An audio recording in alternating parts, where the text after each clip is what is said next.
जय गुरु जी। आप सब इकट्ठे हो जाइए आज फिर से शिव पुराण के आगे अध्याय सुनने के लिए। बहुत बहुत शुक्राना गुरु जी का कि आप सब आ रहे हैं और मेरे को उन्होंने सेवा दी है कि मैं आपको शिव पुराण सुना सकूं। जय गुरु जी, जय गुरु जी। सब संगत को जय गुरु जी। संगत जी, विद इन 5 मिनट्स में हम सब इकट्ठे होते हैं, तब तक हम मंत्र जाप करते हैं। ओम नमः शिवाय, शिव जी सदा सहाय। ओम नमः शिवाय, गुरु जी सदा सहाय। ओम नमः शिवाय, शिव जी सदा सहाय। ओम नमः शिवाय, गुरु जी सदा सहाय। ओम नमः शिवाय, शिव जी सदा सहाय। ओम नमः शिवाय, गुरु जी सदा सहाय। जय गुरु जी, जय गुरु जी। अब हम प्रारंभ करते हैं शिव पुराण का आगे अध्याय। संगत जी, अगर किसी को आवाज़ ना आ रही हो तो प्लीज़ कमेंट बॉक्स पे लिख दीजिएगा। अगर आवाज़ आ रही है तो यस या जय गुरु जी लिखिएगा।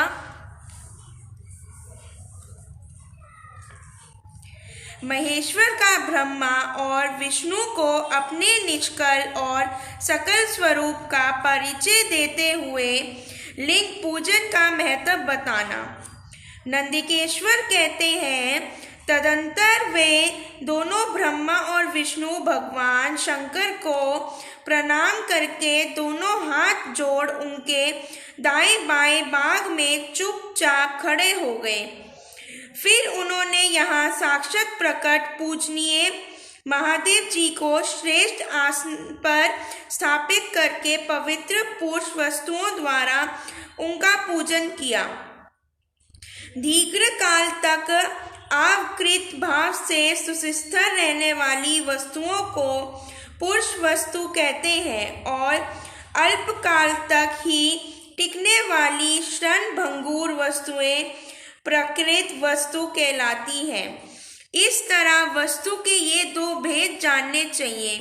किन पुरुष वस्तुओं से उन्होंने भगवान शिव का पूजन किया, ये बताया जाता है। हार, नूपुर, केयूर, किरीट, मणिमेघ, कुंडल, यज्ञोपवीत, उत्तरीय वस्त्र, पुष्पमाला, रेशमी वस्त्र, हार, मुद्रिका, पुष्प, तंबूल, कपूर, चंदन एवं अगरू का अनुलेप, धूप, दीप, श्वेत छत्र, व्यंजन, ध्वजा, चंवर तथा अन्य अन्य दिव्य उपहारों द्वारा जिनका वैभव वाणी और मन की पहुंच से परे था, जो केवल पशुपति परमात्मा के ही योग्य थे और जिन्होंने पशुबद्ध जीव कदापि नहीं पा सकते थे, उन दोनों ने अपने स्वामी महेश्वर का पूजन किया। सबसे पहले वहाँ ब्रह्मा और विष्णु ने भगवान शंकर की पूजा की। इससे प्रसन्न हो भक्ति पूर्वक भगवान शिव ने वहाँ नम्र भाव से खड़े हुए उन दोनों देवताओं से मुस्कुराकर कहा। महेश्वर बोले, पुत्रों, आज का दिन एक महान दिन है। इसमें तुम्हारे द्वारा जो आज मेरी पूजा हुई है, इससे मैं तुम लोगों पर बहुत प्रसन्न हूँ। इसी कारण ये दिन परम पवित्र और महान से महान होगा। आज की ये तिथि शिवरात्रि के नाम से विख्यात होकर मेरे लिए परम प्रिय होगी। इसके समय में जो मेरे लिंग, निष्कल अंग और आकृति से रहित निराकार स्वरूप के प्रतीक वेद, सकल साकार रूप के प्रतीक विग्रह की पूजा करेगा, वे पुरुष जगत की सृष्टि और पालन आदि कार्य भी कर सकता है। जो शिवरात्रि को दिन रात निराहार एवं जितेंद्रिय रहकर अपनी शक्ति के अनुसार निश्चल भाव से मेरी यथोचित पूजा करेगा, उसको मिलने वाले फल का वर्णन सुनो। 1 वर्ष तक निरंतर मेरी पूजा करने पर जो फल मिलता है वह सारा फल केवल शिवरात्रि को मेरा पूजन करने से मनुष्य तत्काल प्राप्त कर लेता है। जैसे पूर्ण चंद्रमा का उदय समुद्री की वृद्धि का अवसर है, उसी प्रकार ये शिवरात्रि तिथि मेरे धर्म की वृद्धि का समय है। इस तिथि में मेरी स्थापना आदि का मंगलमय उत्सव होना चाहिए। पहले मैं जब ज्योतिमय सम रूप से प्रकट हुआ था, वे समय माघ शीर्ष मास में आद्रा नक्षत्र से युक्त पूर्णमासी या प्रतिपदा है। जो पुरुष माघ शीर्ष मास में आद्रा नक्षत्र होने पर पार्वती सहित मेरा दर्शन करता है अथवा मेरी मूर्ति या लिंग की ही झांकी करता है, वे मेरे लिए कीर्ति से भी अधिक प्रिय है। उस शुभ दिन को मेरे दर्शन मात्र से पूरा फल प्राप्त होता है। यदि दर्शन के साथ साथ मेरा पूजन भी किया जाए तो इतना अधिक फल प्राप्त होता है कि उसका वाणी द्वारा वर्णन नहीं हो सकता। वहां पर मैं लिंग रूप से प्रकट होकर बहुत बड़ा हो गया था, अतः उस लिंग के कारण ये भूतल लिंग स्थान के नाम से प्रसिद्ध हुआ। जगत के लोग इसका दर्शन और पूजन कर सकेंगे। इसके लिए ये अनादि और अनंत ज्योति स्तंभ अथवा ज्योतिमय लिंग अत्यंत छोटा हो जाएगा। ये लिंग सब प्रकार के भोग सुलभ कराने वाला तथा भोग और मोक्ष का एकमात्र साधन है। इसका दर्शन स्पर्श और ध्यान किया जाए तो ये प्राणियों को जन्म और मृत्यु के कष्ट से छुड़ाने वाला है। अग्नि के पहाड़ जैसा जो ये शिवलिंग यहाँ प्रकट हुआ है, इसके कारण ये स्थान अरुणाचल नाम से प्रसिद्ध होगा। यहाँ अनेक प्रकार के बड़े बड़े तीर्थ प्रकट होंगे। इस स्थान में निवास करने या मरने से जीवकों का मोक्ष तक हो जाएगा। मेरे 2 रूप हैं, सकल और निष्कल। दूसरे किसी के ऐसे रूप नहीं है। पहले मैं स्तंभ रूप से प्रकट हुआ, फिर अपने साक्षात रूप से। ब्रह्मा भाव मेरा निष्कल रूप है और महेश्वर भाव सकल रूप। ये दोनों मेरे ही सिद्ध रूप हैं। मैं ही पर ब्रह्मा परमात्मा हूँ। काल युक्त और अकल मेरे ही स्वरूप हैं। ब्रह्मा रूप होने के कारण मैं ईश्वर भी हूँ। जीवों पर अनुग्रह आदि करना मेरा कार्य है। ब्रह्मा और केशव में सबसे भृत और जगत की वृद्धि करने वाला होने के कारण ब्रह्मा कहलाता हूँ। सर्वत्र समरूप से स्थित और व्यापक होने से मैं ही सबका आत्मा हूँ। सग्र से लेकर अनुग्रह तक आत्मा या ईश्वर से भिन्न जो जगत संबंधी 5 कृत्य हैं, वे सदा मेरे ही हैं। मेरे अतिरिक्त दूसरे किसी के नहीं हैं, क्योंकि मैं ही सबका ईश्वर हूँ। पहले मेरी ब्रह्मा रूप का बोध कराने के लिए निष्कल लिंग प्रकट हुआ था। फिर आगात ईश्वरत्व का साक्षात्कार कराने के निमित्त में साक्षात जगदीश्वर ही सकल रूप में तत्काल प्रकट हो गया। अतः मुझ में जो ईशतव है उसी ही मेरा सकल रूप जानना चाहिए, तथा जो ये मेरा निष्कल स्तंभ है वे मेरे ब्रह्मा स्वरूप का बोध कराने वाला है। ये मेरा ही लिंग चिन्ह है। तुम दोनों प्रतिदिन यहाँ रहकर इसका पूजन करो। ये मेरा ही स्वरूप है और मेरे समीप की प्राप्ति करने वाला है। लिंग और लिंगी में नित्य आभेद होने के कारण मेरे इस लिंग का महान पुरुषों को भी पूजन करना चाहिए। मेरे एक लिंग की स्थापना करने का ये फल बताया गया है कि उपासक को मेरी समानता की प्राप्ति हो जाती है। यदि एक के बाद दूसरे शिवलिंग की भी स्थापना कर दी गई, तब तो उपासक को फल रूप से मेरे साथ एक तत्व सायुज्य मोक्ष रूप फल प्राप्त होता है। प्रधानतीय शिवलिंग की ही स्थापना करनी चाहिए। मूर्ति की स्थापना उसकी अपेक्षा गौण कर्म है। शिवलिंग के अभाव में सब ओर से सेवन मूर्ति युक्त होने पर भी वे स्थान क्षेत्र नहीं कहलाता। 5 कृतियों का प्रतिपादन प्रणव एवं पंचाक्षर मंत्र की महत्वता ब्रह्मा विष्णु द्वारा भगवान शिव की स्तुति तथा उनका अंतर्ध्यान। ब्रह्मा और विष्णु ने पूछा, प्रभो, सृष्टि आदि 5 कृतियों के लक्षण क्या है, ये हम दोनों को बताएं। भगवान शिव बोले, मेरे कर्तव्य को समझना अत्यंत गहन है, तथापि मैं कृपया पूर्वक तुम्हें उनके विषय में बता रहा हूँ। ब्रह्मा और अच्युत, सृष्टि पालन संहार तिरोभाव और अनुग्रह, ये 5 ही मेरे जगत संबंधी कार्य हैं जो नित्य सिद्ध है। संस्कार की रचना जो आरंभ है उसी को सग्र या सृष्टि कहते हैं। मुझसे पालित होकर सृष्टि का स्तुतिधर रूप से रहना ही उसकी स्थिति है, उसका विनाश ही संहार है। प्राणों के उत्क्रमण को तिरोभाव कहते हैं। इन सबसे छुटकारा मिल जाना ही मेरा अनुग्रह है। इस प्रकार मेरे 5 कृत्य हैं। सृष्टि आदि जो 4 कृत्य हैं वे संसार का विस्तार करने वाले हैं। 5वां कृत्य अनुग्रह मोक्ष का हेतु है। ये सदा मुझ में ही अचल भाव से स्थिर रहता है। मेरे भक्त जन इन 5 कृत्यों को 5 भूतों में देखते हैं। सृष्टि भूतलय में स्थित, जल में संहार, अग्नि में तिरोभाव, वायु में और अनुग्रह आकाश में स्थित है। पृथ्वी से सबकी सृष्टि होती है, जल से सबकी वृद्धि एवं जीवन रक्षा होती है। आग सबको जला देती है, वायु सबको एक स्थान से दूसरे स्थान को ले जाती है और आकाश सबको अनुग्रहित कराता है। विद्वान पुरुषों का ये विषय इसी रूप में जानना चाहिए।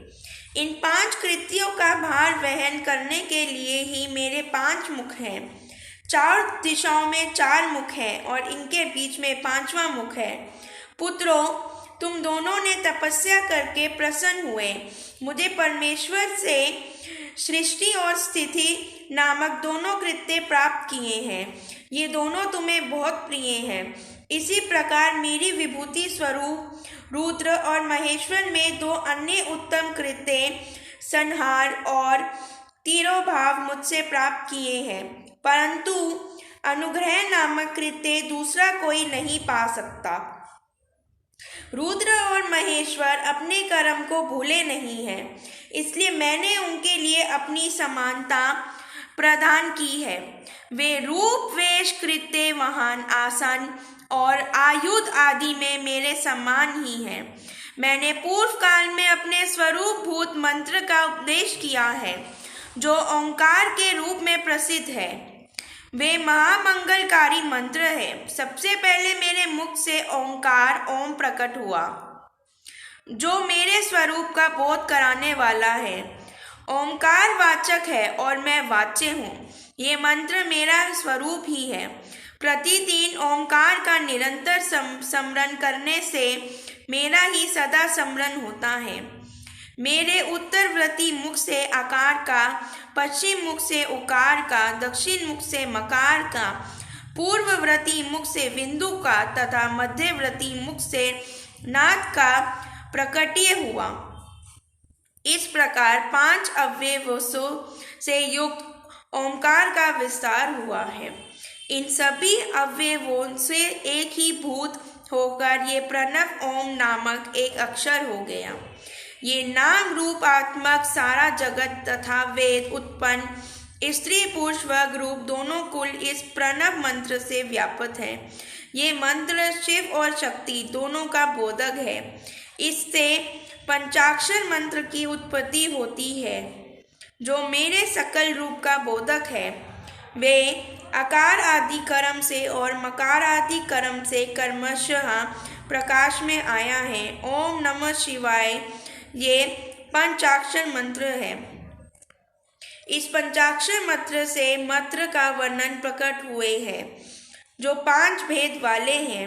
उसी से शिरो मंत्र सहित त्रिपदा गायत्री का प्रकट्य हुआ है। उस गायत्री से संपूर्ण वेद प्रकट हुए हैं और उन वेदों से करोड़ों मंत्र निकले हैं। उन मंत्रों से भिन्न भिन्न कार्यों की सिद्धि होती है, परंतु इस प्रणव एवं पंचाक्षर से संपूर्ण मनोरथों की सिद्धि होती है।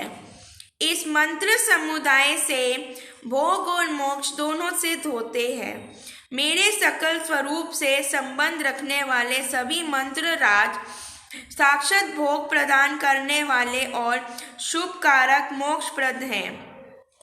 नंदीकेश्वर कहते हैं, तदंतर जगदम्बा पार्वती के साथ बैठे हुए गुरुवर महादेव जी ने उत्तराभिमुख बैठे हुए ब्रह्मा और विष्णु को पदरा करने वाले वस्त्र से आच्छादित करके उनके मस्तक पर अपना करकमल रखकर धीरे धीरे उच्चारण करके उन्हें उत्तम मंत्र का उपदेश किया।